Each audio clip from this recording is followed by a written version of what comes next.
नमस्कार साथियों, कैसे हैं आप सब? सभी का स्वागत है बीपीएससी एईडीयू के एक नए प्रैक्टिस सेशन में। कैसे हैं आप सब? आई होप मस्त होंगे और अपने एग्ज़ाम की तैयारी भी कर रहे होंगे। तो शुरू करते हैं आज के सेशन को बिना किसी देरी के। फटाफट से सारे लोग क्लास को एक बार शेयर कर देंगे, लाइक कर देंगे और जो लोग चैनल से नए जुड़े हैं वो लोग चैनल को सब्सक्राइब ज़रूर कर लेंगे। पहला क्वेश्चन है आज का, किस शब्द में विसर्ग संधि है? तो किस शब्द में विसर्ग संधि है हमें बताना है। हिमालय, उल्लास या फिर अहंकार। क्या बनेगा इसका सही जवाब बताएंगे। किस शब्द में विसर्ग संधि है? तो पहले अगर देखा जाए तो हमें ये पता होना चाहिए कि इनका जो संधि विच्छेद होता है वो क्या होता है। तो हिमालय का क्या होता है? हिम धन आलय होता है। क्या होता है? हिम धन आलय होता है। उल्लास की बात कर लें तो उत धन लास होता है। क्या होता है? उत धन लास होता है इसका उल्लास का। और अगर देखा जाए अहंकार की बात कर ले तो अहम धन कार होता है। क्या होता है? अहम धन कार होता है। तो इस तरह अगर देखेंगे तो विसर्ग संधि कहाँ पर प्रयोग हुई है? तीनों में से किसी भी शब्द में नहीं यहाँ पर प्रयोग हुई है विसर्ग संधि, क्योंकि यहाँ पर अगर देखा जाए तो विसर्ग संधि किसमें होती है? जो ये आपको विसर्ग का चिन्ह दिखता है इससे होती है। तो राइट आंसर हमारा क्या हो जाएगा? ऑप्शन नंबर ई हो जाएगा। अगले क्वेश्चन की तरफ चलेंगे। नेक्स्ट क्वेश्चन है आपका क्वेश्चन नंबर 32 और इसका राइट आंसर आप सभी को बताना है। दिगंबर का सही संधि विच्छेद है। तो दिगंबर का सही संधि विच्छेद हमें बताना है। क्या हो जाएगा दिगंबर का सही संधि विच्छेद? कह रहा है दिग्धन अंबर, दिग्धन अंबर या फिर दिक्धन अंबर। क्या बनेगा इसका सही जवाब बताएंगे। दिगंबर। तो दिगंबर का सही संधि विच्छेद अगर देखा जाए तो क्या होता है? दिक्धन अंबर होता है। क्या होता है? दिक धन अंबर होता है। ठीक है, ये हलंत भी नीचे लगता है, जो कि किसी भी अगर देखा जाए इस वाले में दिक लिखा हुआ है लेकिन इसमें हलंत की कमी है, इसलिए ये भी हमारा गलत होगा और ये भी दोनों गलत हो जाएंगे। तो राइट आंसर हमारा क्या बनेगा? ऑप्शन नंबर ई इसका सही जवाब बनेगा। अगले क्वेश्चन पे आ जाते हैं। सप्तऋषि में कौन सी संधि है आपको बतानी है। सप्तऋषि में कौन सी संधि है ये आपको बतानी है। स्वर संधि है, व्यंजन संधि या फिर विसर्ग संधि है। सप्तऋषि। तो सप्तऋषि की बात कर लें, इसमें कौन सी संधि पाई जाएगी? तो इसमें गुण स्वर संधि होती है। कौन सी होती है? गुण स्वर संधि होती है। तो इस तरह अगर देखा जाए पहला ऑप्शन हमारा एकदम सही हो जाएगा, स्वर संधि है। और इस स्वर संधि में कौन सा टाइप? तो गुण स्वर संधि। ठीक है, अगले क्वेश्चन पे चलते हैं। नेक्स्ट क्वेश्चन हमारा क्वेश्चन नंबर 34। बिना पलक झपकाए के लिए एक शब्द है। तो बिना पलक झपकाए के लिए एक शब्द क्या होता है वो हमको बताना है। राइट आंसर इसका क्या बनेगा बताइए। निष्पलक होता है, निष्प्रह होता है या निर्निमेष होता है? क्या बनेगा इसका सही जवाब? तो इसकी अगर बात कर लें हम यहाँ पर तो बिना पलक झपकाए को बोलते हैं एक शब्द में निर्निमेष। क्या बोलते हैं? निर्निमेष। ऑप्शन नंबर क्या बनेगा? सी इसका सही जवाब बनेगा। क्या बनेगा? ऑप्शन नंबर सी इसका सही जवाब बनेगा। नेक्स्ट क्वेश्चन की तरफ चलते हैं। अगला क्वेश्चन आपके सामने है। जो स्त्री सूर्य भी ना देख सके वाक्यांश के लिए एक शब्द क्या बनेगा? जो स्त्री सूर्य भी ना देख सके वाक्यांश के लिए एक शब्द क्या बनेगा? असूर्य दर्शना, असूर्य दृष्टा या असूर्य स्पर्शा। क्या बनेगा सही जवाब बताएंगे। ध्यान से क्वेश्चन को पढ़िएगा और ऑप्शंस को भी ध्यान से देखिएगा, क्योंकि थोड़ा सा भी अगर ध्यान भटका तो आपको कंफ्यूजन हो सकता है और आंसर गलत हो सकता है। तो असूर्य दर्शना होता नहीं, असूर्य दृष्टा होता नहीं, असूर्य स्पर्शा भी नहीं होता है। तो क्या होता है? असूर्य पश्या होता है। क्या होता है? असूर्य पश्या होता है, जो कि अगर देखा जाए तो ऐसे लिखा जाएगा। तो राइट आंसर हमारा क्या हो जाएगा? असूर्य पश्चात। किसी भी ऑप्शन में नहीं, ऑप्शन नंबर ई इसका सही जवाब बनेगा। इसको ध्यान रखिएगा। अगले क्वेश्चन की तरफ चलेंगे। नेक्स्ट क्वेश्चन हमारा क्वेश्चन नंबर 36 है। अब्ज का अर्थ कमल होता है, परंतु इसके समरूपी शब्द अब्द का अर्थ बताना है आपको। अब्द का अर्थ आपको बताना है। अब्ज का अर्थ कमल होता है, ये आपको दिया गया है। तो रूप होता है, अवयव होता है या फिर बादल होता है? क्या बनेगा इसका सही जवाब बताएंगे। अब्द। तो अब्द की बात कर ले, अब्द को बोलते हैं बादल। क्या बोलते हैं? बादल। ऑप्शन नंबर क्या बनेगा?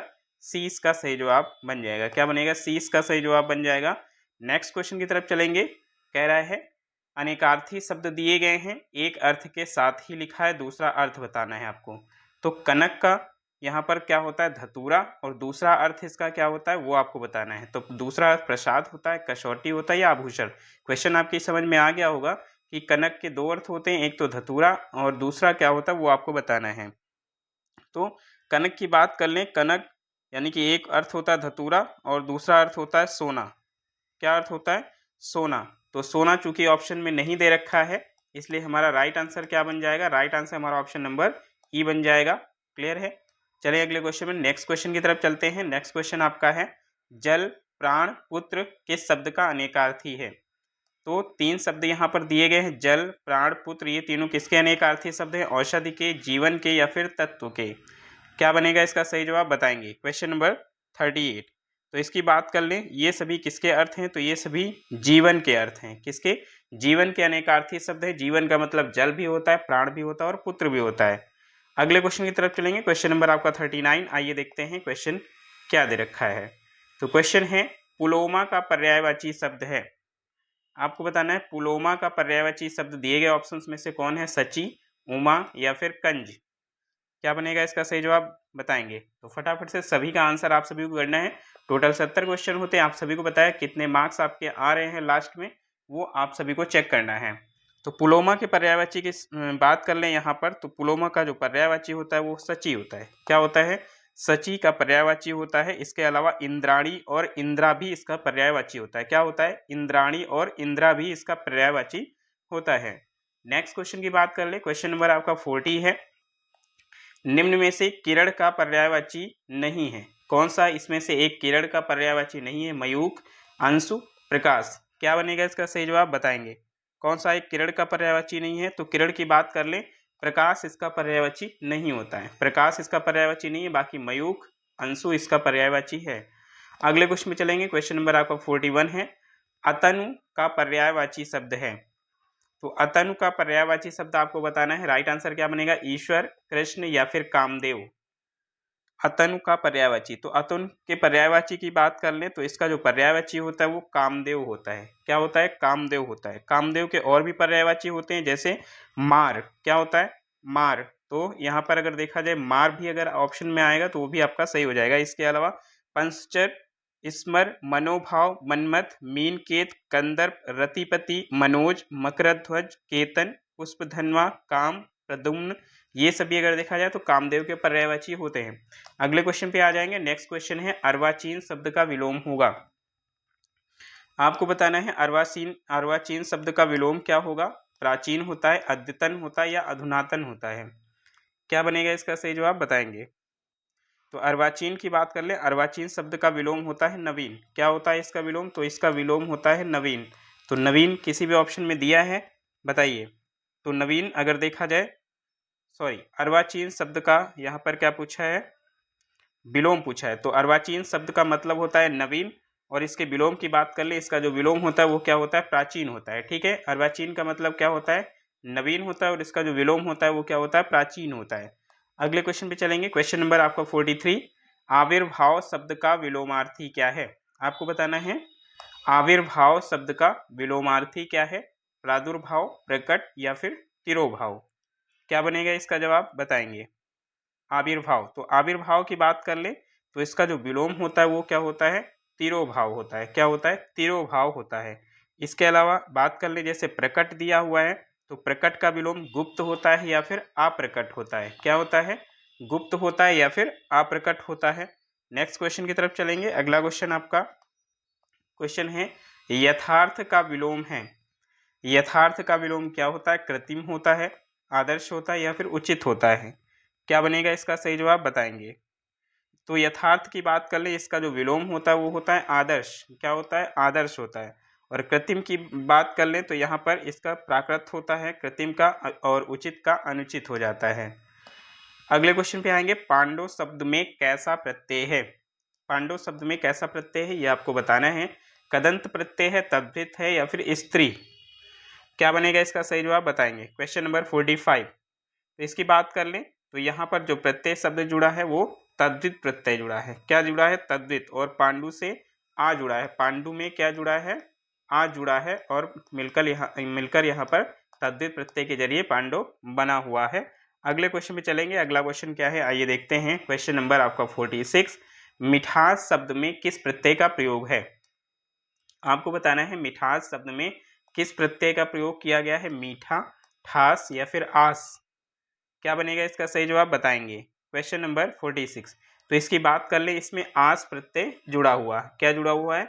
आस प्रत्यय जुड़ा हुआ है। राइट आंसर हमारा ऑप्शन नंबर सी बनेगा। नेक्स्ट क्वेश्चन है क्वेश्चन नंबर आपका 47। क्वेश्चन कह रहा है आगमन शब्द में कौन सा उपसर्ग है, नीचे दिए गए विकल्पों में से चयन कीजिए। तो आपको बताना है आगमन शब्द में यहाँ पर कौन सा उपसर्ग है, औ है या फिर आग है या फिर आ है। तो इसकी बात कर ले। आगमन शब्द में जो उपसर्ग जुड़ा है वो क्या है, बड़ा आ जुड़ा है, तो आ धन गमन होता है। तो किसी भी ऑप्शन में ये नहीं है, ठीक है। ऑप्शन नंबर क्या हो जाएगा, ऑप्शन नंबर यहाँ पर ई इसका सही जवाब बन जाएगा।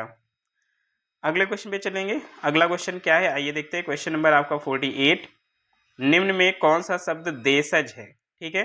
देशज शब्द की पहचान करनी है आप सभी को। इसका राइट आंसर क्या बनेगा, गोबर, घोड़ा या फिर कटोरा। क्या बनेगा इसका सही जवाब बताएंगे। तो गोबर, घोड़ा या फिर कटोरा में से देशज शब्द की बात कर ले तो वो है कटोरा। कैसा शब्द है ये देशज शब्द है। अगले क्वेश्चन पे चलेंगे। अगला क्वेश्चन क्या है, गोबर का तत्सम रूप बताना है आपको। गोबर का तत्सम रूप आप सभी को बताना है। गुर्बर होता है, गोमय होता है या गहवर होता है। क्या बनेगा इसका सही जवाब बताएंगे। तो इसकी अगर बात कर लें तो गोबर का जो तत्सम रूप होता है वो होता है गोमय। क्या होता है, गोमय होता है या फिर गोमल भी होता है। कहीं कहीं पर गोमल भी लिखा रहता है, तो ये भी सही माना जाता है। अगले क्वेश्चन पे चलेंगे। क्वेश्चन नंबर आपका 50 है, निम्नलिखित में से कौन सा शब्द तद्भव है। दिए गए शब्दों में से तद्भव शब्द की पहचान करनी है आप सभी को। उल्लास, उच्छ्वास या फिर उजास। क्या बनेगा इसका सही जवाब बताएंगे। तो तद्भव शब्द की बात कर ले तो ये है उजास। क्या है, उजास एक तद्भव शब्द है। और इसके तत्सम की बात कर ले तो इसका जो तत्सम होता है वो क्या होता है, उज्ज्वल होता है। क्या होता है, उज्ज्वल इसका तत्सम होता है। तो राइट आंसर हमारा ऑप्शन नंबर सी हो जाएगा। नेक्स्ट क्वेश्चन पे आ जाते हैं। क्वेश्चन नंबर आपका 51 है, प्रयोग के आधार पर शब्द भेद हैं। तो प्रयोग के आधार पर शब्दों के कितने भेद होते हैं, 2 भेद होते हैं, 4 होते हैं या फिर 6 होते हैं। क्या बनेगा इसका सही जवाब बताएंगे। Question number 51। तो प्रयोग की बात कर ले, प्रयोग के आधार पर जो शब्द भेद होते हैं वो होते हैं 2। कौन कौन से, एक विकारी शब्द होते हैं। क्या होते हैं, एक विकारी शब्द होते हैं, एक अविकारी होते हैं। क्या होते हैं, एक अविकारी होते हैं। इनको ध्यान रखिएगा। नेक्स्ट क्वेश्चन पे चलेंगे। क्वेश्चन नंबर आपका 52। क्वेश्चन कह रहे हैं निम्न में अधिकरण कारक का परसर्ग कौन सा है। निम्न में अधिकरण कारक का परसर्ग कौन सा है ये आपको बताना है, पर, ने या फिर को। क्या बनेगा इसका सही जवाब बताएंगे। तो अधिकरण का आप सभी को पता है में और पर होता है। क्या होता है, में और पर होता है। और ऑप्शंस में आपको पर दिया है, ऑप्शन नंबर ए इसका सही जवाब बन जाएगा। नेक्स्ट क्वेश्चन है, यह ताले की चाबी है। यह ताले की चाबी है, रेखांकित में कौन सा कारक है ये आपको बताना है। तो संप्रदान कारक, अपादान कारक या करण कारक। क्या बनेगा इसका सही जवाब बताएंगे। तो यहाँ पर दिए गए विकल्प में से अगर देखा जाए तो जो सबसे सही उत्तर है वो कौन सा है, वो है संप्रदान कारक। कौन सा है, संप्रदान कारक। यहाँ पर वैसे तो संबंध कारक होना चाहिए था, लेकिन अगर ऑप्शंस में से देखेंगे तो संप्रदान कारक भी हो सकता है। इसलिए आंसर हमारा ऑप्शन नंबर ए इसका सही जवाब मान लेंगे। नेक्स्ट क्वेश्चन पे चलेंगे। अगला क्वेश्चन है क्वेश्चन नंबर आपका 54, सफलता ना मिलने पर दुखी होना को क्या कहते हैं। सफलता ना मिलने पर दुखी होने को क्या बोलते हैं, क्षोभ बोलते हैं, दया बोलते हैं या फिर दुख बोलते हैं। क्या बनेगा इसका सही जवाब बताएंगे। तो इसकी बात कर लें यहाँ पर, तो सफलता ना मिलने पर जो दुख होता है वो उसे क्षोभ कहते हैं। क्या कहते हैं, क्षोभ कहते हैं। ऑप्शन नंबर ए इसका सही जवाब बनेगा। नेक्स्ट क्वेश्चन है, निम्न में भाववाच्य है। तो निम्न में भाववाच्य किसमें है। मोहन पुस्तक पढ़ता है, श्याम पत्र लिखता है, मोहन से बैठा नहीं जाता। मोहन से बैठा नहीं जाता, तो भाववाच्य किसमें है वो बताना है आपको। तो बैठा नहीं जाता में एक भाव स्पष्ट हो रहा है, ठीक है। इसलिए हमारा आंसर क्या बनेगा, सी बनेगा, मोहन से बैठा नहीं जाता। इसी वाक्य में देखा जाए तो भाववाच्य है। अगले क्वेश्चन की तरफ चलेंगे। क्वेश्चन नंबर आपका 56 है, शायद कल बाजार बंद रहेगा। तो शायद कल बाजार बंद रहेगा में कौन सा भविष्य काल है ये आपको बताना है। सामान्य भविष्य काल है, इसमें भविष्य काल का वर्णन नहीं है, या संभाव्य है। क्या बनेगा इसका सही जवाब बताएंगे। तो शायद से ही पता चल रहा होगा कि यहाँ पर संभावना दर्शाई जा रही है, तो संभाव्य भविष्य काल यहाँ पर बनेगा। नेक्स्ट क्वेश्चन की तरफ आ जाते हैं। क्वेश्चन नंबर आपका 57 है और आपको बताना है निम्न में से कौन सा शब्द बहुवचन है। निम्न में से कौन सा शब्द बहुवचन है, गौ, गुरुजन या फिर लेखक। क्या बनेगा इसका सही जवाब बताएंगे। कौन सा शब्द बहुवचन है? तो दिए गए शब्दों में से अगर देखा जाए तो जो गुरुजन है वो कैसा शब्द है? वो एक बहुवचन शब्द है। ऑप्शन नंबर क्या बनेगा? बी इसका सही जवाब बनेगा। क्वेश्चन नंबर 58, निम्न में से कौन सा शब्द स्त्रीलिंग है? तो कौन सा शब्द स्त्रीलिंग है ये आपको बताना है। उपहार, ग्रंथ या फिर मस्तक। क्या बनेगा इसका सही जवाब बताएंगे। कौन सा शब्द यहाँ पर क्या है? स्त्रीलिंग है। तो यहाँ पर अगर देखा जाए तो क्या हो जाएगा? उपहार आपका पुल्लिंग है, ग्रंथ भी आपका पुल्लिंग है और मस्तक भी आपका क्या है? पुल्लिंग है। तो दिए गए शब्दों में कोई भी स्त्रीलिंग नहीं है, इसलिए आंसर हमारा क्या बनेगा? ऑप्शन नंबर ई बन जाएगा। अगले क्वेश्चन पे आ जाते हैं। क्वेश्चन नंबर आपका 59 है, पुस्तक के बिना कैसे पढ़ोगे? पुस्तक के बिना कैसे पढ़ोगे, इसमें आपको बताना है संबंध बोधक अव्यय कौन सा है। संबंध बोधक अव्यय की पहचान करनी है। कैसे, बिना या फिर पढ़ोगे। क्या बनेगा इसका सही जवाब बताएंगे।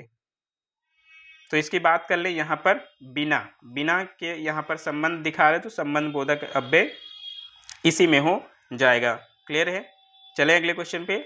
अगले क्वेश्चन पे चलते हैं। अगला क्वेश्चन क्या है आइए देखते हैं। क्वेश्चन नंबर आपका 60, आजकल मौसम बदलने लगा है, रेखांकित पद का पद परिचय क्या होगा? तो रेखांकित पद है आपका आजकल, तो ये कैसा पद परिचय है? विशेषण, मौसम विशेष का विशेषण, पुल्लिंग एक वचन, या फिर रीतिवाचक क्रिया विशेषण है, क्रिया का विशेषण। कालवाचक क्रिया विशेषण, बदलने लगा है, क्रिया का विशेषण। क्या बनेगा इसका सही जवाब बताएंगे। तो इसकी बात कर ले तो यहाँ पर जो कालवाचक क्रिया विशेषण है वो बदलने लगा है, क्रिया का एक विशेषण है। ठीक है, तो राइट आंसर हमारा क्या बनेगा यहाँ पर? ऑप्शन नंबर सी बनेगा। जिन्होंने सी दिया है उनका एकदम सही हो जाएगा। अगले क्वेश्चन पे चलेंगे। क्वेश्चन नंबर आपका 61 है। यहाँ पर निम्नलिखित वाक्यों में प्रयुक्त एक क्रिया संयुक्त क्रिया नहीं है। तो दिए गए जो वाक्य आपको दिए हैं यहाँ पर, तो इसमें बताना है किसमें संयुक्त क्रिया का प्रयोग नहीं किया गया है। जैसे लड़का दिल्ली जा रहा है, वो कॉलेज में पढ़ता है, शीला बहुत अच्छी डॉक्टर है। किसमें प्रयुक्त एक क्रिया संयुक्त क्रिया नहीं है?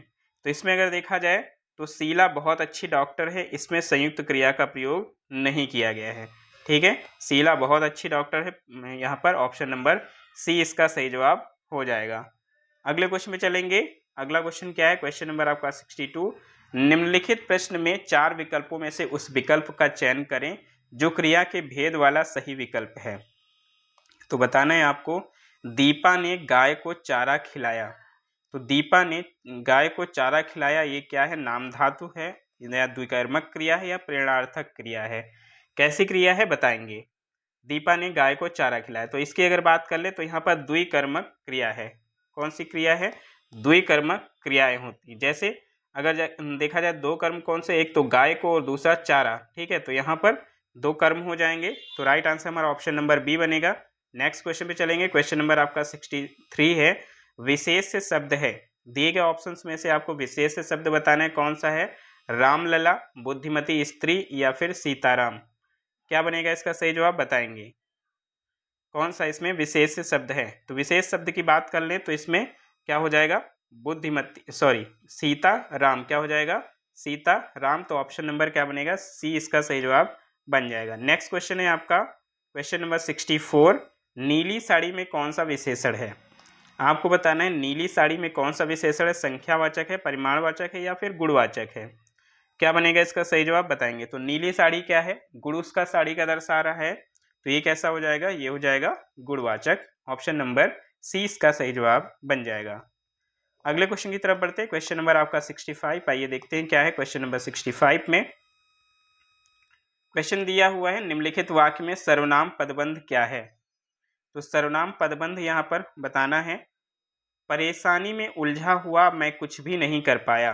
ठीक है, क्या दिया हुआ है? परेशानी में उलझा हुआ मैं कुछ भी नहीं कर पाया। इसमें आपको बताना है कौन सा यहाँ पर सर्वनाम पदबंध है। जैसे कुछ भी नहीं कर पाया, उलझा हुआ में, या फिर परेशानी में। क्या बनेगा इसका सही जवाब बताएंगे। तो इसकी अगर बात कर लें, यहाँ पर पहले तो बात कर ले सर्वनाम पदबंध क्या होता है। तो किसी वाक्य में जब कोई शब्द मिलकर सर्वनाम की तरह कार्य करता है तो वहां पर क्या होता है? सर्वनाम पदबंध होता है।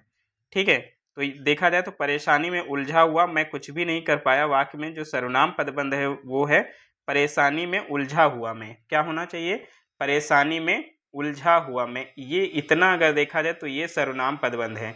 तो इतना किसी भी ऑप्शन में नहीं है, ना ही बी में, ना ही ए में, ना ही सी में, इसलिए राइट आंसर यहाँ पर क्या बनेगा, ऑप्शन नंबर ई बन जाएगा। उपर्युक्त में से कोई नहीं, क्योंकि सर्वनाम पदबंध यहाँ तक का पूरा दिया गया है। ठीक है, चलें अगले क्वेश्चन पे। आइए अगले क्वेश्चन पे चलते हैं। क्वेश्चन नंबर आपका 66, आप भला तो जग भला। तो आप भला तो जग भला वाक्य में आपको बताना है रेखांकित शब्द जो दिया गया है वो कौन सा सर्वनाम है। रेखांकित शब्द में कौन सा सर्वनाम है, पुरुषवाचक है, निजवाचक है या निश्चयवाचक है। तो आप इससे पहले भी आ चुका है, आप या फिर स्वयं, तो ये यहाँ पर क्या हो जाएगा, निजवाचक हो जाएगा। क्या हो जाएगा, निजवाचक हो जाएगा। ऑप्शन नंबर बी इसका सही जवाब बनेगा।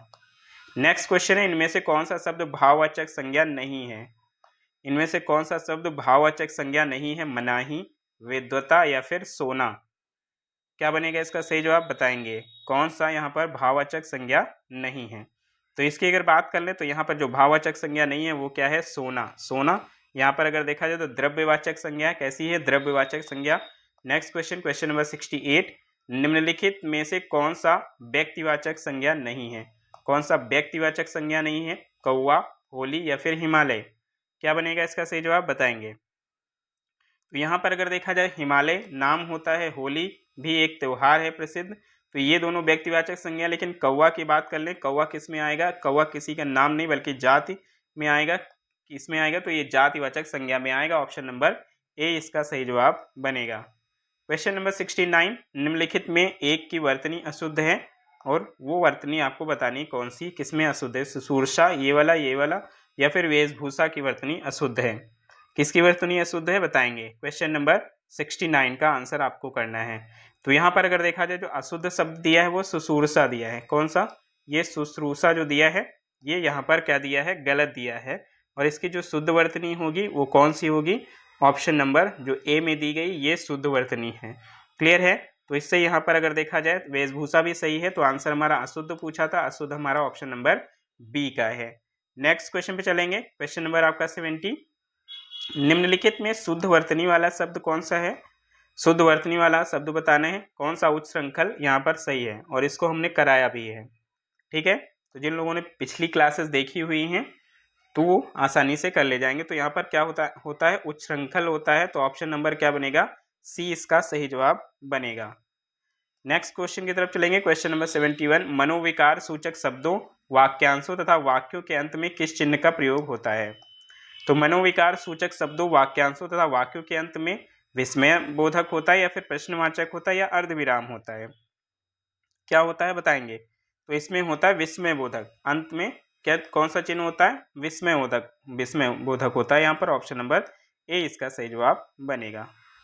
अगला क्वेश्चन है, रा का विवरण है। तो रा का विवरण क्या है देखेंगे।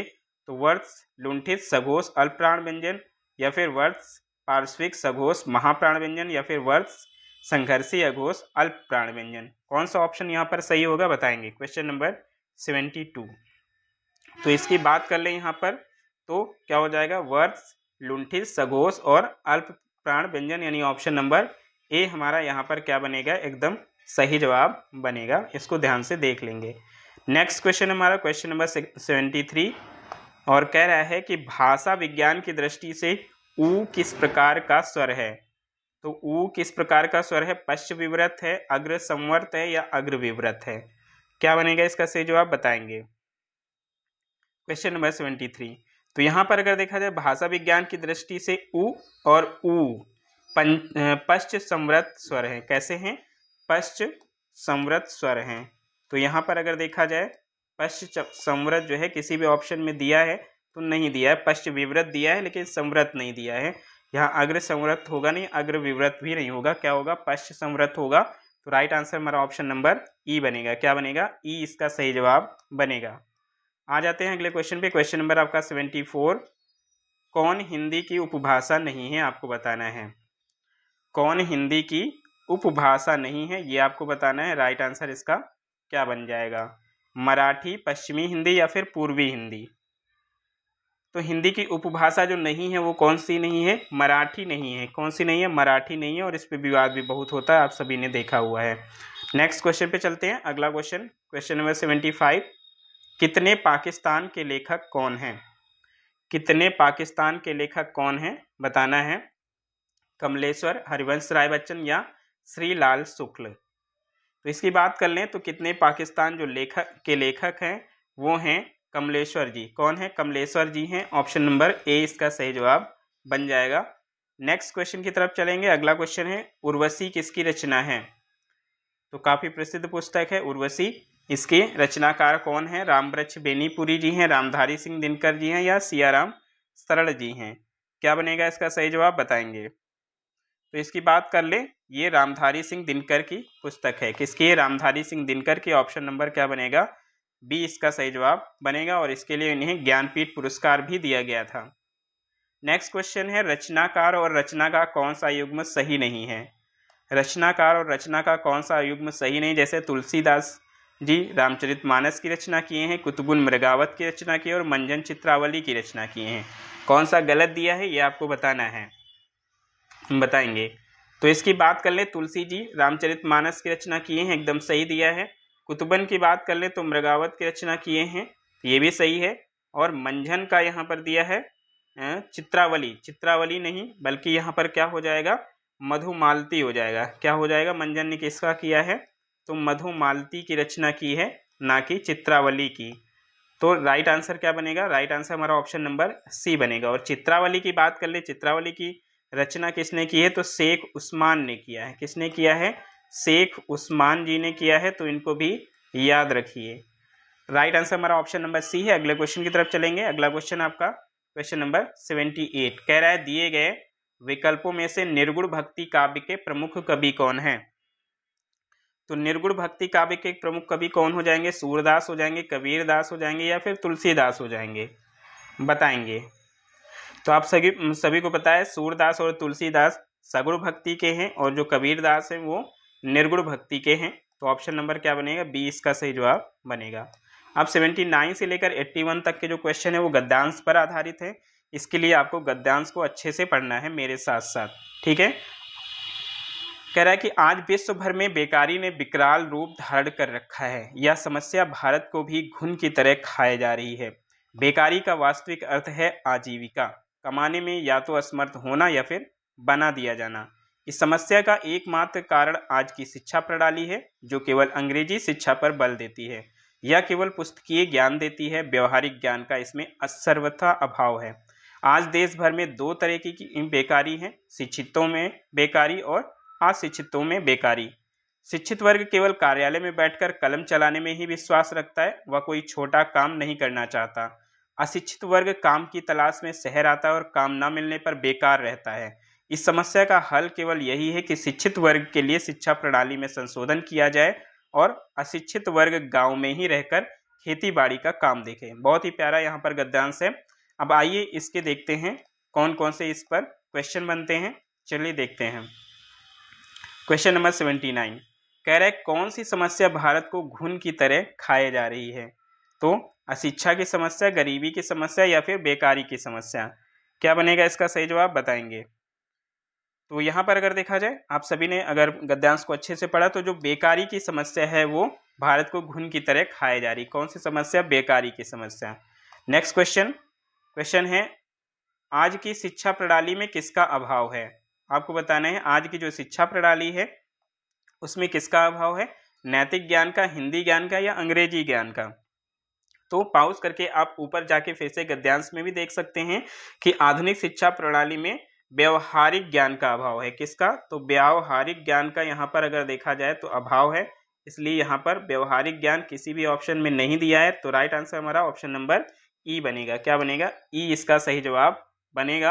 अगले क्वेश्चन में चलेंगे। नेक्स्ट क्वेश्चन है आपका, बेकारी की समस्या का एकमात्र कारण क्या है? तो कौन सा कारण है?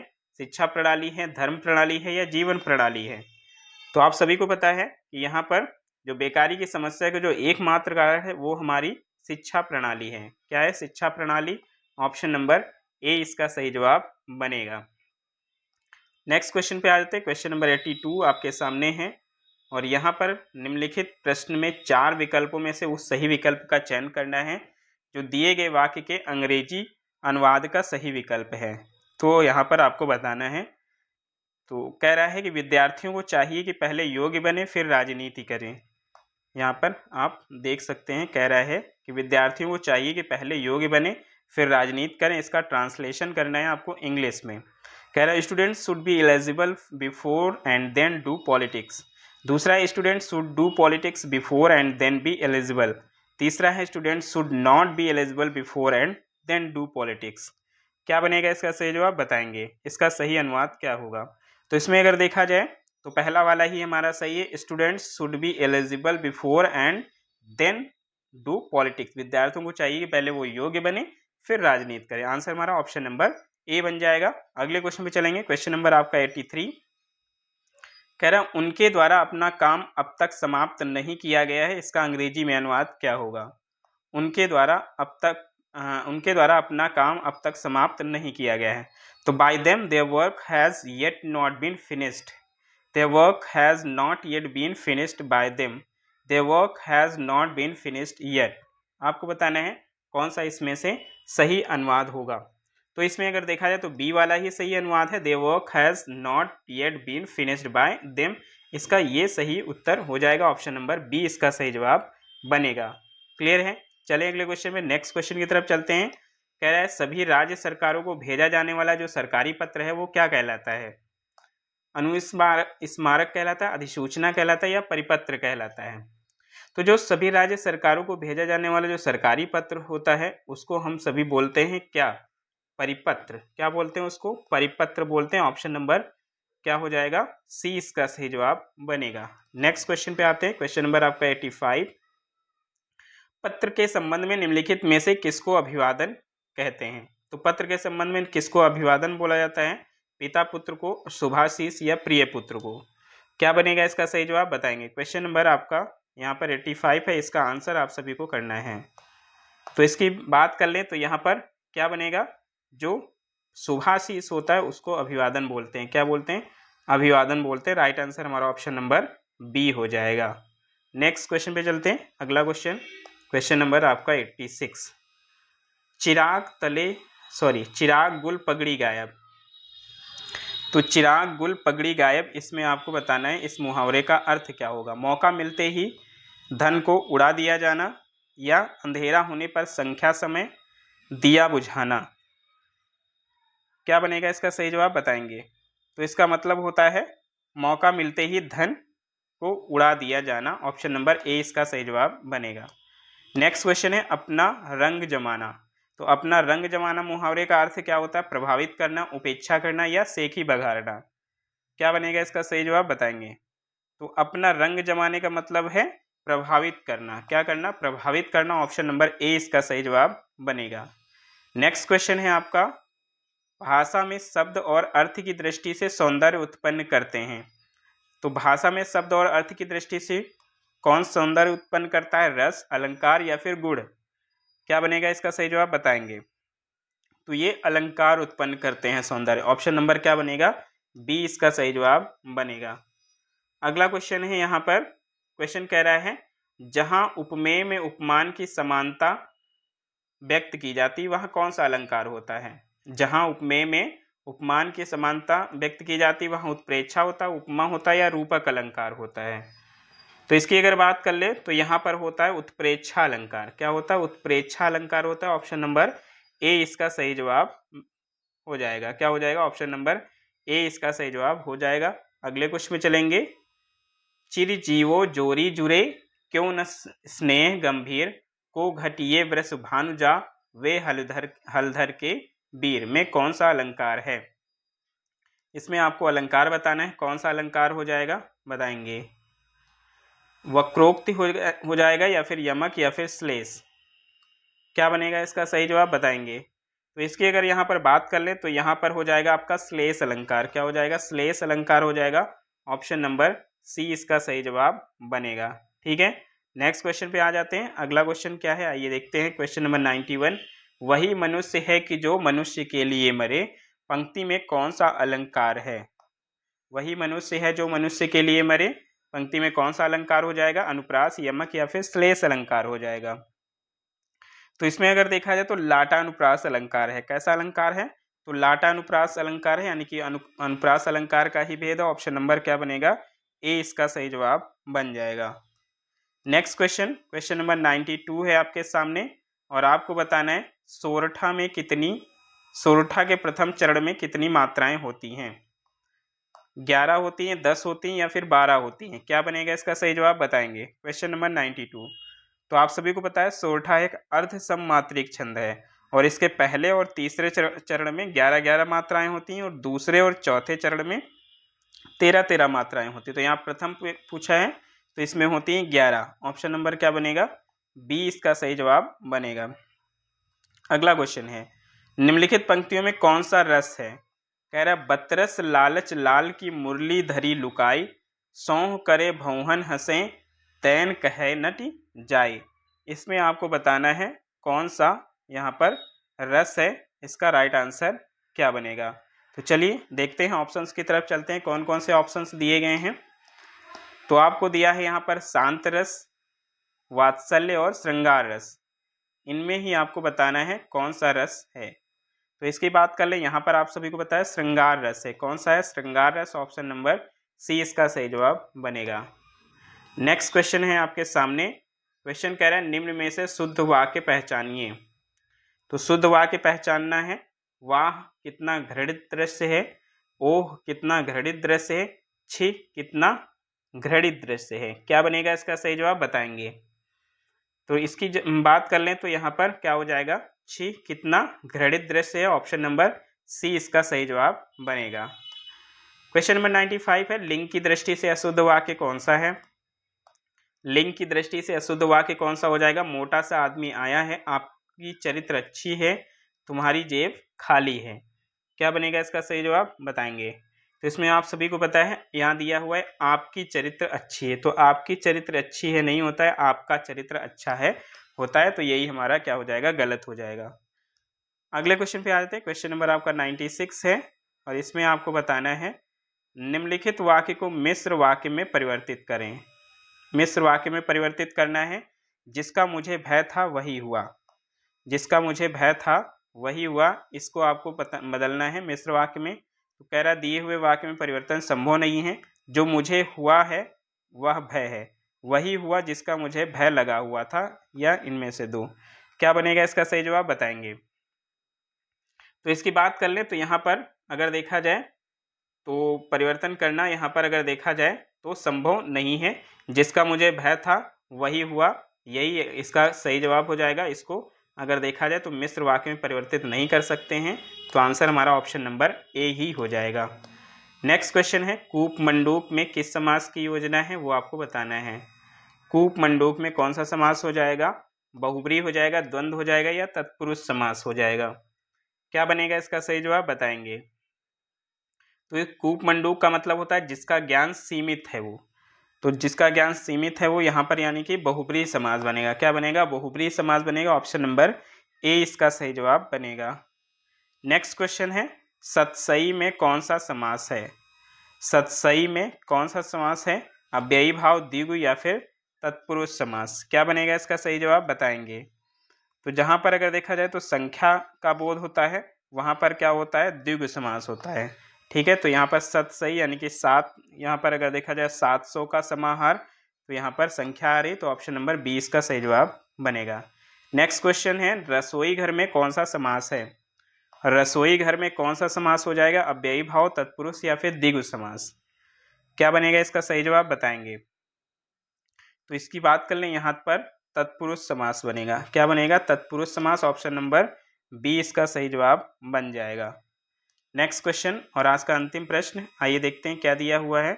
जिसके बिना कार्य ना चल सके, जिसके बिना कार्य ना चल सके उसके लिए एक शब्द क्या बनेगा बताएंगे।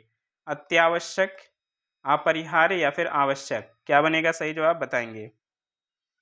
तो जिसके बिना कार्य ना चल सके उसको बोलते हैं अपरिहार्य, बोलते हैं अपरिहार्य कारणों से आज जो है विद्यालय बंद रहेगा, तो ऐसे यहाँ पर हो जाएगा अपरिहार्य। तो सेशन कैसा लगा कमेंट बॉक्स में ज़रूर बताइएगा, और पिछले जो भी सेशंस आप लोगों ने नहीं देखे उनको ज़रूर देखिएगा, काफ़ी अच्छा रिस्पांस भी मिला है आप सभी का, तो उसके लिए बहुत बहुत धन्यवाद आप सभी का। और मिलते हैं नेक्स्ट सेशन के साथ। तब तक अपनी तैयारी जारी रखिए, मस्त रहिए, व्यस्त रहिए। सभी को बहुत बहुत धन्यवाद। जय हिंद।